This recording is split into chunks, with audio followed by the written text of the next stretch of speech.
ये कहानी एक छोटे से गांव में घटित होती है, जहां होली का त्योहार धूमधाम से मनाया जाता था। गांव के बच्चे पिचकारी और रंगों के साथ खेलते थे, लेकिन इस बार कुछ अजीब होने वाला था। बच्चे नई पिचकारियां खरीदने के लिए उत्साहित थे।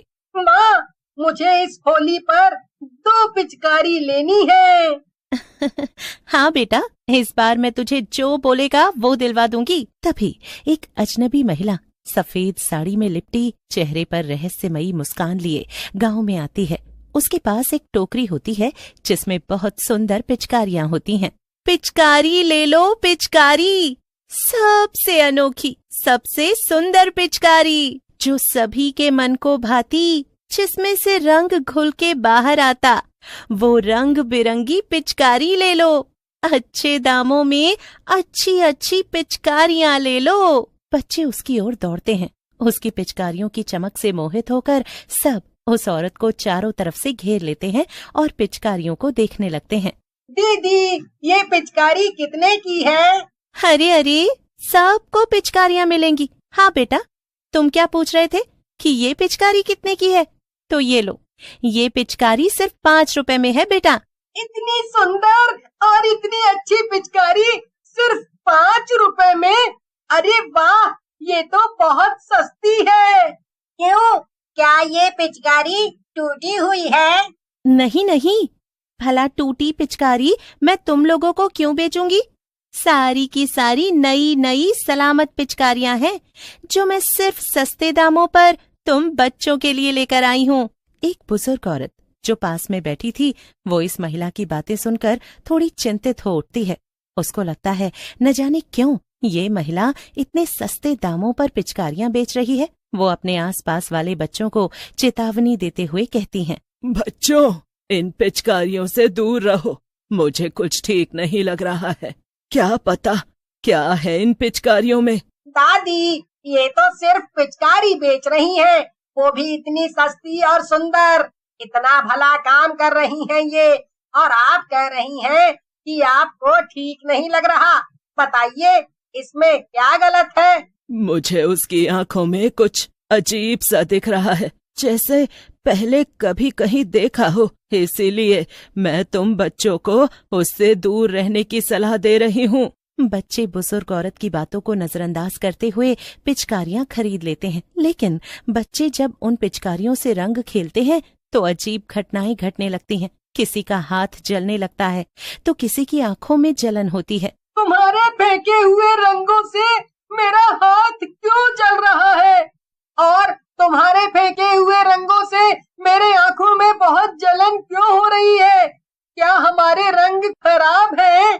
ऐसा नहीं हो सकता, क्योंकि इस रंग से तो हम कल से ही खेल रहे हैं, तब तो कुछ नहीं हुआ, तो ये आज हमें नुकसान क्यों पहुंचा रहे हैं?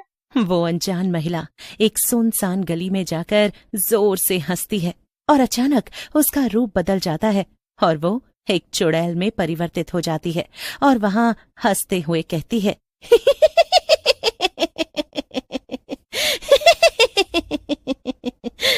अब ये बच्चे मेरे वश में हैं।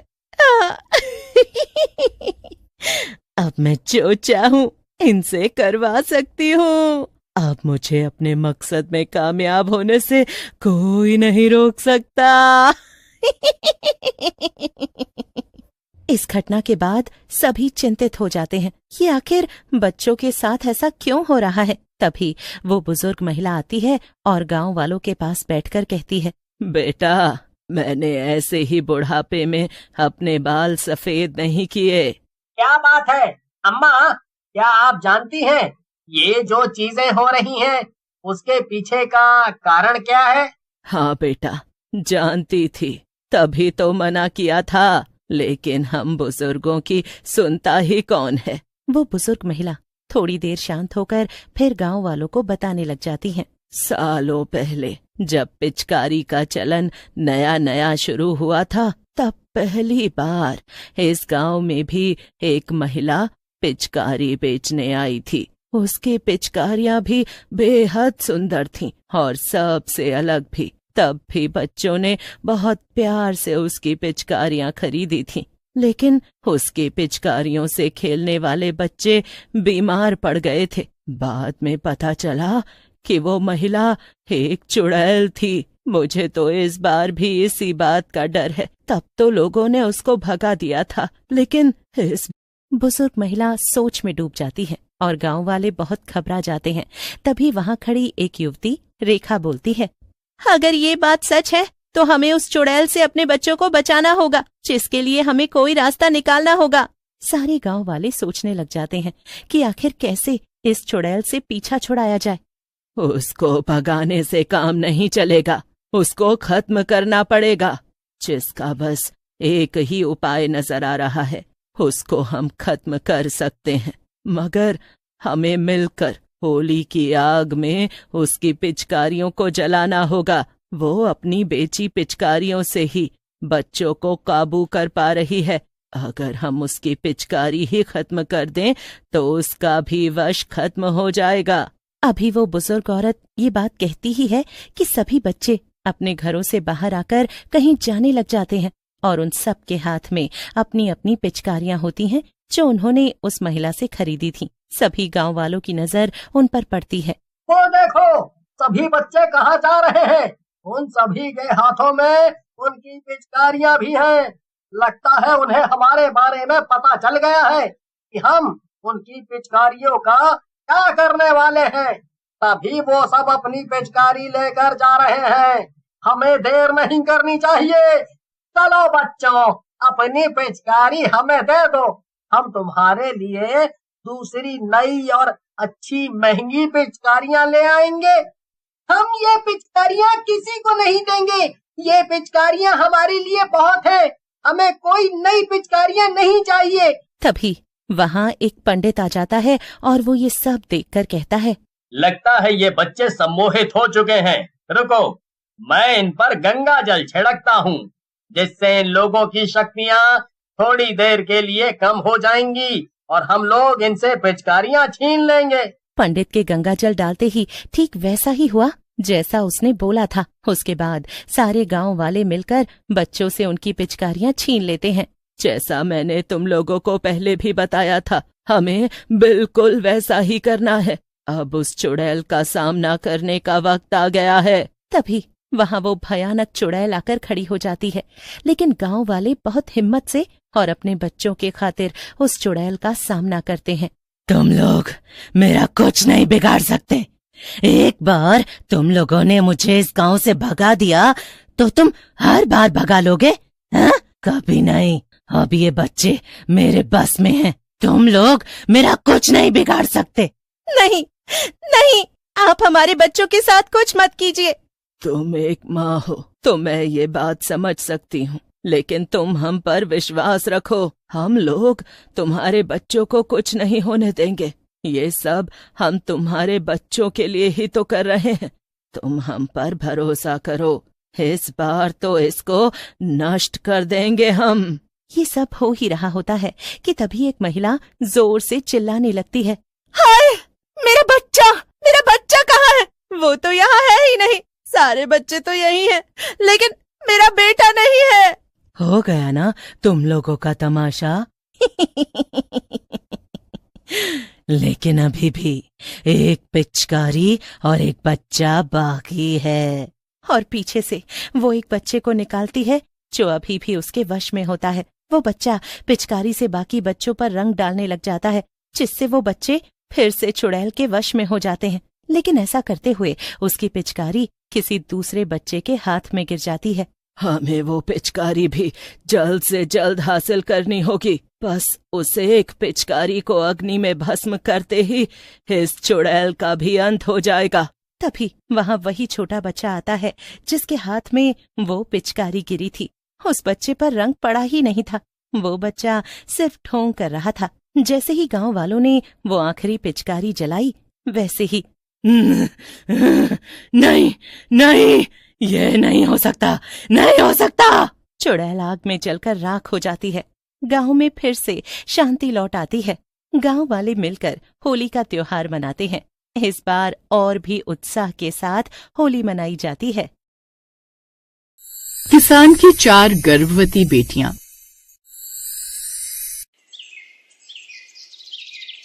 बेलापुर गांव के अंदर कृष्ण नाम का एक किसान रहा करता था, जिसकी 4 बेटियां थीं। किसान बहुत ज्यादा खुश था क्योंकि उसने अपनी चारों बेटियों का घर बसा दिया था। उसकी 2 बेटियां एक ही घर में गई थी और बाकी की 2 बेटियां अलग अलग घर में ब्याह करके अपनी जिंदगी खुशी से गुजार रही थी। एक दिन कृष्ण खेतों की तरफ जा रहा था। वो बहुत खुश था। उसे खुश देखकर रास्ते में मिले हुए उसके दोस्त हरिया ने कहा, क्या बात है किशन, आज तुम बहुत ज्यादा खुश नजर आ रहे हो। किस बात की इतनी मुस्कान है चेहरे पर?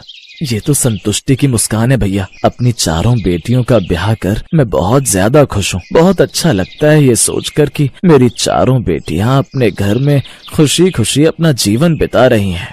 हाँ भाई, एक तरफ तुम इतने ज्यादा खुश हो और एक तरफ मेरा निकम्मा बेटा। हर दिन उसे गालियां देते हुए मेरा दिन बीतता है, लेकिन वो है कि कोई काम काज करने को राजी नहीं। याद है तुम्हें जब तुम्हारे एक लड़का हुआ था और फिर मेरे घर में 4 लड़कियों का जन्म हुआ था, तो तुमने मुझे कितना सुनाया था कि लड़कियां बोझ होती हैं और सारी जिंदगी सर पर कर्ज रखती हैं। लेकिन देखो, असली कर्जदार तुम हो। मेरी बेटियां कभी भी मुझ पर बोझ नहीं हुई। वो मेरे लिए हमेशा लक्ष्मी का रूप रही हैं। किशन अपनी चारों ही बेटियों से बहुत ज्यादा प्यार करता था। कृष्ण की पत्नी कुछ सालों पहले स्वर्ग सिधार गई थी। कृष्ण ने हाल ही में अपनी फसल बेची थी। एक दिन उसे चारों लड़कियों का कॉल आता है कि वो चारों गर्भवती हैं और वो अपने मायके में रुकने के लिए आ रही हैं। और 1 हफ्ते बाद ही चारों बेटियां मायके में रुकने के लिए आ जाती हैं। हम चारों अब 9 महीने के लिए मायके में ही रहने वाले हैं। आपको कोई परेशानी तो नहीं होगी ना पिताजी? हमारी ससुराल में ये रस्म होती है कि पहला बच्चा मायके में ही होता है, इसलिए पिताजी हम चारों बेटियां इसी घर में रहने वाली हैं। तुम चारों ने ऐसा सोचा भी कैसे बेटा कि तुम चारों मुझ पर बोझ हो सकती हो? मैंने हमेशा अपनी बेटियों को दिल से पाला है और उनका बहुत अच्छे से ध्यान रखा है, इसीलिए दोबारा ऐसा बोलने से पहले सोच लेना। किशन की इस बात को सुनकर चारों बेटियां बहुत ज्यादा खुश हो जाती हैं। किशन ने ये सब बोल तो दिया था, लेकिन किशन को समझ नहीं आ रहा था कि वो अपनी 4 बेटियों की देखभाल कैसे करेगा, क्योंकि गरीब किशन के पास में अब इतने पैसे नहीं थे कि वो अपनी 4 बेटियों को अच्छा आहार खिला सके। क्योंकि बूढ़ी हड्डियों में अब जान कम होने की वजह से उसकी फसल बिकने पर उसकी कमाई भी कम हुई थी और उसकी सारी जमा पूंजी उसकी 4 बेटियों की शादी में लग गई थी। हर बाप चाहता है कि वो अपनी बेटी को राजकुमारी बनाकर रखे और उसका अच्छे से ख्याल रखे, लेकिन मुझे अब ये समझ में नहीं आ रहा कि मैं अपनी 4 बेटियों का कैसे ध्यान रखूं। उन्हें अच्छे से अच्छा खाना खिलाना है ताकि उनके बच्चे को कोई नुकसान ना हो। कोई बात नहीं, भले ही मुझे अपना ये टूटा फूटा घर भी क्यों ना बेचना पड़े, अपनी बेटियों के लिए ये करने से पहले भी मैं एक पल नहीं सोचूंगा। किशन ऐसे ही अपने सारे जमा किए हुए पैसे से 1 महीना अपनी बेटियों को बढ़िया से बढ़िया खाना खिला देता है और उनका बहुत अच्छे से ख्याल रखता है। ऐसे एक दिन वो अपने खेतों की तरफ जा रहा था। तुम्हें पता है किशन भाई, मेरे बेटी की तो फैक्ट्री में नौकरी लग गई है 10,000 रुपए की। आज नहीं तो कल वो मेरे बुढ़ापे का सहारा बन जाएगा, लेकिन तुम्हारी बेटियां तुम्हारे किस काम आएंगी? अभी देखो, उनके गर्भवती होने पर भी तुम्हें उनकी जिम्मेदारियां संभालनी पड़ रही हैं। अगर यही एक लड़का होता तो कम से कम तुम्हें उम्र भर कमा कर तो देता। कोई बात नहीं, बाकी ये बात बाद में बता देंगे कि लड़कियां बोझ होती है या नहीं। अभी मुझे मेरी 4 गर्भवती बेटियों का ध्यान रखना है, इसीलिए मुझे तुमसे किसी भी बारे में बात नहीं करनी। गरीब किसान ये बोलकर अब अपने खेतों में चला जाता है। वहीं उसकी चारों गर्भवती बेटियां अपने घर में बैठकर आपस में बात कर रही होती हैं। मुझे पिताजी के लिए बहुत बुरा लगता है। अब तो माँ भी नहीं है उनका साथ देने के लिए और हम चारों गर्भवती बेटियां भी उन पर बोझ बनकर आ गई हैं। हमारे पिताजी किसान हैं, उनके पास इतने पैसे नहीं है कि वो हमारा खर्चा उठा सके। हमें कुछ ऐसा करना चाहिए जिससे हम भी पिताजी का साथ दे सके और हमारे ससुराल वालों को इसकी भनक भी ना हो। लेकिन हम आखिर ऐसा क्या करें? तभी सबसे छोटी बेटी स्नेहा को एक तरकीब सोचती है और वो कहती है, एक तरीका हो सकता है जिससे हम पिताजी का साथ दे पाएंगे। दीदी, दिवाली आ रही है, अगर हम घरों से दिए बनाकर बेचे तो ज्यादा किसी को पता भी नहीं चलेगा और पिताजी की मदद हो जाएगी। और रही हमारे ससुराल वालों की बात, तो हम उन्हें इस बारे में बताएंगे ही नहीं। हम सबने ताई से दिए बनाना सीखा था, ये काम हम बड़ी आसानी से कर सकते हैं। इसके बाद चारों बेटियां अब यही काम शुरू कर देती हैं। वो किशन को कुछ भी नहीं बताया करती। चारों बेटियां पहले मिलकर पूरे घर का काम किया करती और उसके बाद दिए बनाकर गांव के अलग अलग हिस्सों में बेचा करती। ऐसे ही 7 महीने गुजर जाते हैं और एक दिन उन्हें दिए बेचते हुए कृष्ण का दोस्त हरिया देख लेता है और वो कृष्ण के पास जाकर कहता है, किशन भाई, तुम यहाँ खेतों में मेहनत कर रहे हो, लेकिन मुझे नहीं पता था कि तुम अपनी 4 गर्भवती बेटियों का बोझ नहीं उठा पा रहे, इसीलिए तुमने उन्हें काम पर लगा दिया। अगर पैसे की जरूरत थी तो मुझसे मांग लेते। कैसी बातें कर रहे हो? मैंने अपनी बेटियों को शादी से पहले कभी काम नहीं करने दिया, तो मैं अब उन्हें काम क्यों करने दूंगा? लो जी, कर लो बात। तुम तो ऐसे भोले बन रहे हो जैसे तुम्हें कुछ पता ही नहीं। तुम्हारी बेटियां कई महीनों से गांव में दिए बेच रही हैं और मैंने उन्हें खुद परसों देखा। मुझे तो मेरी पत्नी ने पहले ही बताया था, लेकिन मैंने उसकी बात का विश्वास नहीं किया। मुझे लगा था कि किशन खुददार है, वो अपनी बेटियों से काम नहीं करवाएगा, लेकिन उसने तो अपनी गर्भवती बेटियों को भी नहीं छोड़ा। ये बात सुनकर किशन हैरान हो जाता है और उसके बाद वो अचानक ही दोपहर के समय घर जाकर देखता है तो उसकी चारों गर्भवती बेटियां बैठकर दिए बना रही थी। ये देखकर उसकी आंखों में आंसू आ जाते हैं और वो अपनी बेटियों से कहता है, ये सब तुम क्यों कर रही हो? क्या मैंने तुम्हें कभी किसी चीज की कमी रखी है जो अब तुम अपने गरीब पिता की गांव में बदनामी कर रही हो? लोग कहते हैं कि एक गरीब पिता अपनी 4 गर्भवती बेटियों को बैठाकर खिला भी नहीं सकता। नहीं पिताजी, ऐसी कोई भी बात नहीं है। बस हम आपका साथ देना चाहते थे। अगर हमारी जगह आपका बेटा होता तो वो भी तो आपका साथ देता। पर लोग हमें गलत कहते हैं क्योंकि हम लड़कियां हैं। बेटा कभी गलत नहीं होता, पर अक्सर बेटियों को गलत क्यों कहा जाता है? जब लड़कियां घर का काम करती हैं तो उसे सौभाग्य समझा जाता है, लेकिन वही लड़कियां अगर बाहर जाकर काम करने लगे तो समाज तरह तरह की बातें बनाने लगता है। किशन को अपनी चारों गर्भवती बेटियों की बात बिल्कुल ठीक लगती है, जिसके बाद किशन अपनी चारों बेटियों से कहता है, ठीक है मेरी बच्ची, अगर तुम्हें दिए बनाने हैं तो तुम बना सकती हो, लेकिन तुम गांव में दिए बेचने नहीं जाओगी। मैं सुबह से शाम तक खेती किया करूंगा और उसके बाद शाम से लेकर रात तक तुम्हारे बनाए हुए दिए खुद बेचा करूंगा। चारों बेटियां किशन की इस बात पर हाँ भर देती हैं, जिसके बाद में ऐसे ही अब वो चारों बेटियां मिलकर दिए बनाकर रख दिया करती। शाम को किशन खेतों से वापस आता, उसके बाद दिए बाजार में बेच दिया करता। ऐसे ही दिन गुजर रहे होते। एक दिन हरिया रोते हुए उनके घर आता है और कहता है, किशन भाई मेरी मदद करो, मेरे बेटे ने मुझे धोखा दे दिया। जिसको मैंने राजकुमार की तरह पाल पोस कर बड़ा किया, वो मेरी पत्नी के सारे गहने और हमारे घर का सारा पैसा लेकर भाग गया अपनी पड़ोसन के साथ। और अब मेरी पत्नी इस वजह से सदमे में आकर बीमार पड़ गई और मेरे पास उसे अस्पताल ले जाने के पैसे नहीं है। आप तो हमेशा मेरे पिताजी को 4 लड़कियां होने का ताना देते थे ना। अब क्या गुल खिलाया आपके लड़के ने, देख लिया ना आपने। शांत हो जा बेटी, ऐसे समय में हमें एक दूसरे की मदद करनी चाहिए, उसे नीचा नहीं दिखाना चाहिए। कोशिश करनी चाहिए, तू गर्भवती है, अगर तू इस तरह के कड़वे बोल बोलेगी तो तेरे बच्चे पर भी यही असर पड़ेगा। शांत हो जा बेटी। पिताजी, हमने जब खुद दिए बेचे थे तो कुछ पैसे जमा किए थे जो कि हमने आपको देने की सोचा था। मैं वो पैसे निकाल कर लाती हूँ, हम हरिया काका को वो पैसे दे देते हैं और आप जाइए और काकी का इलाज करवा लीजिए। अब किशन हरिया के साथ जाता है और उसकी पत्नी को लेकर अस्पताल में भर्ती करवा देता है। ऐसे ही अब हरिया को अपनी गलतियों का एहसास होता है और वो किशन और उसकी चारों बेटियों से माफी मांगता है। जिसके बाद अब चारों बेटियां 4 बच्चों को जन्म देती हैं और उसके बाद अपने घर रवाना होते हुए कहती हैं, पिताजी आप हमारे लिए सब कुछ है। आपके साथ रहते हमें कभी ये एहसास नहीं हुआ कि हमारी माँ नहीं है। आपने सच में हमेशा हमें अपना भाग्य समझा है, बोझ नहीं। अब किशन की चारों बेटियां अपने अपने ससुराल में चली जाती हैं और खुशी खुशी अपनी जिंदगी गुजारती हैं। और वही कृष्ण अब किसी के भी कर्ज में नहीं था, क्योंकि उसकी बेटियों ने और उसने मिलकर इतना पैसा जमा कर लिया था कि किशन अपना बुढ़ापा आराम से गुजार सकता था।